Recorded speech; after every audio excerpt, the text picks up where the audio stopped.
Tahun lalu, lini smartphone Asus Zenfone emang lebih dikenal sebagai smartphone menengah ke bawah yang dibanderol dengan harga bersahabat di kantong. Seolah ingin menghapus image tersebut, Asus kini hadirkan lini Zenfone terbarunya dengan desain yang lebih premium, berkelas, dan kini bermain di harga 4 jutaan. Semewah apa sih? Saya Arya dari Gadget Gaul, dan inilah review Asus Zenfone 3.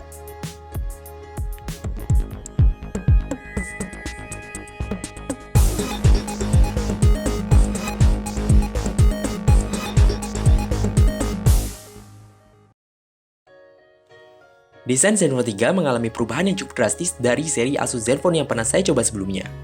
Kalau nggak lihat logonya di belakang, saya mungkin nggak ngeh kalau ini HP bikinan Asus.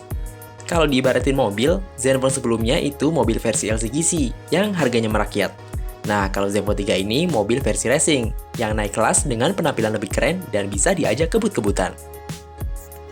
Menurut saya, konstruksi HP ini adalah salah satu yang terbaik di kelasnya.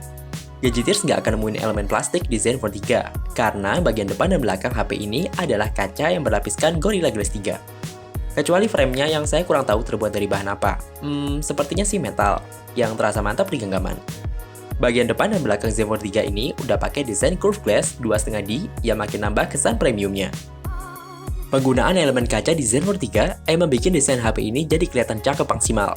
Ditambah bisa buat ngaca. Tapi, saya agak was-was kalau pakai HP ini tanpa casing tambahan. Soalnya permukaannya agak licin, ya meskipun gak selicin bodi metalnya iPhone sih. Oh iya, kayak HP dengan bodi kaca lainnya, bodi Zenfone 3 ini gampang banget tinggal sidik jari. Jadi mesti sering-sering ngelap pakai tisu atau baju biar gak kelihatan kotor. Gadgeters gak akan nemuin tombol power di atas dan juga volume di belakang ala Zenfone 2. Karena penempatan tombol power dan volume di Zenfone 3 ini udah kembali ke jalan yang mainstream, kayak HP kebanyakan, yaitu di sisi kanan. Ya, lebih nyaman aja sih kalau letaknya umum kayak gini. Oh ya, unit Zenfone yang saya review ini punya tombol power yang agak keras pas ditekan. Entah cuma Zenfone 3 saya aja atau semua Zenfone 3 kayak gini. Kalau kamu punya Zenfone 3 dan ngerasain hal yang beda, komen di bawah ya. Ada yang ganjel saat taruh HP ini di meja. Iya, modul kamera belakangnya itu nonjol banget. Awalnya saya khawatir kalau modul kameranya bakal lecet, tapi pas udah tahu kaca pelindungnya itu berbahan safir yang anti gores, saya rasa sih bakal aman-aman aja. Mau dipakai buat nonton film atau mantengin foto gebetan di Instagram, semuanya dijamin sedap banget. Soalnya layar 5,2 inci ini udah Full HD. Ukuran layar segini tuh rasanya pas kalau ngerasa layar 5 inci kurang lebar, tapi layar 5,5 inci malah kelebaran. Warna layarnya juga cukup warm di mata, dan bisa disetting sesuai selera pakai aplikasi Splendid bawaannya. Dengan kerapatan 424 ppi plus panel Super IPS, layar Zenfone 3 ini punya sudut pandang yang luas. Lagi-lagi, Asus gak menghadirkan backlight di 3 soft button Zenfone 3 ini. Emang sepele sih, tapi absennya backlight ini cukup repotin kalau pas lagi dipakai sambil gelap-gelapan. Mestinya sekalian aja pakai tombol navigasi on-screen kalau emang pengen ngirit biaya produksi. Sistem operasi yang ditanam udah Android Marshmallow 6.0.1 yang dikemas dengan Zen UI 3.0 terbaru. Saya nggak nemuin hal-hal baru di Zen UI terbaru ini, kecuali desain icon aplikasinya yang berubah lebih baik. Zen UI menurut saya bukan UI Android paling cakep, tapi Zen UI emang salah satu UI paling kaya kalau urusan kustomisasi. Mulai dari ganti tema, icon pack, jenis dan ukuran font, sampai transisi layar. Urusan kustomisasinya emang cakep, tapi Zen UI di Zenfone 3 ini masih aja hadir dengan bloatware atau aplikasi bawaan yang kebanyakan emang nggak guna. Sebut aja Zen Circle, Zen Talk, Mini Movie, dan masih banyak lagi. Untungnya sih bisa di-disable, lumayan kan bisa nambah sisa storage-nya yang bisa dipakai sekitar 23 GB. Berhubung ini HP kekinian, bakalan ada fitur Touch to Wake dan berbagai fitur gestur lainnya yang bisa kamu temuin di menu Zen Motion. Tapi ketimbang ngetep-ngetep layar buat bangunin Zenfone 3, saya sih lebih suka pakai fitur fingerprint sensornya yang ada di bagian belakang ini. Ya, ini adalah fitur terbaru dan pertama buat smartphone Asus Zenfone. Buat ngebuka lock screen-nya, performanya cukup responsif dan akurat, meskipun nggak secepat Oppo F1s. Karena sensornya mendukung hingga 360 derajat, sensor ini bisa baca sidik jari penggunanya dari segala arah. Tapi, karena letaknya di belakang, unlock smartphone ini jadi agak repot kalau pas lagi diletakkan di meja. Ya, nggak sesimpel unlock smartphone yang fingerprint sensornya di depan atau di tombol home. Kalau kamu lebih suka yang di depan atau belakang? Asus serius banget garap Zenfone 3 ini untuk jadi HP kelas menengah dengan kamera terbaik. Makanya tagline Zenfone 3 itu Built for Photography. Dan menurut saya tagline ini bukan sekedar gimmick. Dibekali kamera utama 16 megapiksel dengan teknologi Pixel Master dan juga bukan lensa f2.0, hasil fotonya mantep banget. Warnanya natural, detailnya dapet, dan kamera Zenfone 3 ini bisa diandalkan di berbagai kondisi. Sensor kamera yang digunakan adalah Sony IMX298. Lengkap dengan 4 aksis OIS dan 3 aksis AIS yang bikin hasil fotonya nggak ngeblur. Stabil banget bro. Autofokusnya juga lumayan cepat karena udah dibantu sama laser autofocus dan juga teknologi 3 touch yang memungkinkan autofocus continuous untuk objek yang bergerak. Dibandingin sama Zenfone 2, mode kamera di Zenfone 3 ini masih sama dan banyak banget, ada 20 mode. Cuma sekarang ada pilihan SDR Pro-nya. Peningkatan yang cukup signifikan ada di mode manual, di mana pada Zenfone 3 ini, speed atau kecepatan bukaan lensanya mencapai angka 1/50.000. Cakep banget buat foto-foto objek bergerak, kayak mobil yang lagi jalan. Nah, untuk speed rendahnya mencapai angka 32 detik, yang cocok digunakan untuk ngambil gambar long exposure di malam hari. Overall, hasil foto dari kamera Zenfone 3 ini cakep banget. Terutama buat low light, detailnya masih bisa terjaga dengan baik. Buat selfie, kamera depan 8 megapikselnya udah oke, tapi nggak bisa dibilang bagus banget sih. Kamera Zenfone 3 ini udah bisa rekam video dengan resolusi 4K, tapi menurut saya hasilnya standar aja, dan kalau kelamaan ngerekam, bikin bodinya bakal cepat panas. Saya sih lebih suka merekam video 1080p di 60 frame per second, karena hasilnya lebih oke dan smooth. Di Zenfone 3, Gadgeteers nggak akan nemuin prosesor Intel, yang rasanya udah klop banget sama seri Zenfone sejak generasi pertama. Zenfone 3 pakai prosesor Snapdragon bikinan Qualcomm. Bukan karena Asus sama Intel cerai ya, tapi karena Intel emang udah nggak bikin prosesor buat perangkat mobile lagi. Diotakis Snapdragon 625 8 core dengan clock speed 2 GHz dan juga pengolah grafis Adreno 506, berbagai aktivitas mulai dari yang ringan sampai yang berat bisa dilahap Zenfone 3 dengan lancar.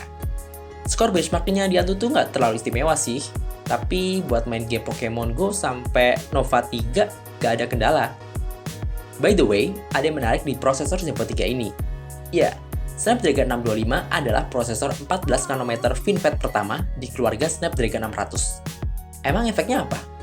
Baterainya jadi lebih hemat dan gak panas, walaupun untuk pemakaian berat, kayak main game atau live streaming. Salah satu fitur andalan Zenfone 3 yang ditujukan untuk para gamers adalah Game Genie. Ya, dengan adanya fitur ini, kamu bisa langsung live streaming saat main game. Cukup buka aplikasi Game Genie-nya, jalannya permainan langsung bisa terekam secara otomatis. Oh ya, fitur ini bisa dikoneksikan dengan akun YouTube ataupun Twitch. Kalau kamu punya koneksi internet yang terbatas, fitur ini juga mampu merekam jalannya permainan secara offline. Ya, hasil videonya bisa langsung tersimpan di galeri. Zenfone 3 seri ZE520KL ini gunakan RAM 3GB. Ya, dalam kondisi idle, konsumsi RAM-nya hampir menyentuh angka 50%. Kelihatan boros emang, tapi selama pemakaian untuk multitasking, hampir nggak ada lag mengganggu. Wajar aja sih, Zen UI 3.0 yang kaya kustomisasi dan berbagai macam fitur gestur itu emang butuh banyak konsumsi RAM untuk dapat berjalan secara optimal. Oh ya, HP ini udah support dual SIM 4G ya, baik itu FDD dan juga TDD. Tapi hybrid itu deh. Jadi kamu bisa pakai dual SIM kalau lagi nggak pakai microSD. Agak sayang sebenarnya kalau harus ngorbanin cuma pakai satu SIM demi pasang microSD. Oh ya, ngomongin soal dual SIM, dua nomor yang kamu pakai di Zenfone 3 ternyata bisa dikunci di jaringan 3G secara bersamaan. Apa sih keuntungannya? Kamu bisa baca artikelnya di link di bawah video ini ya. Ngomongin soal audio, Zenfone 3 dibekali teknologi Sonic Master yang diklaim kualitas audionya high-res. Yuk kita coba dengerin.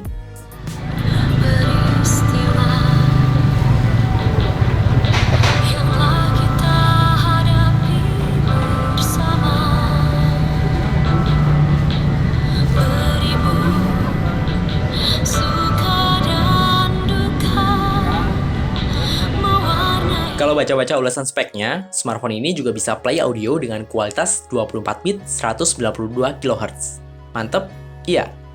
Cuma, untuk bisa nikmatin kualitas audio yang maksimal tadi, kamu butuh file audio dan earphone atau headphone yang berkualitas tinggi juga. Lagian kalau dengerin lagu di smartphone sekarang ini, pasti rata-rata pada streaming. Dan mungkin masih ada yang dengerin musik bajakan yang bahkan kualitasnya jauh di bawah standar.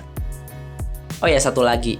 Kalau pengen nunjukin spek audio yang cetar membahana ini, kenapa ya Asus gak ngasih earphone di paket penjualan? Ya, cuma Asus dan Tuhan yang tahu jawabannya.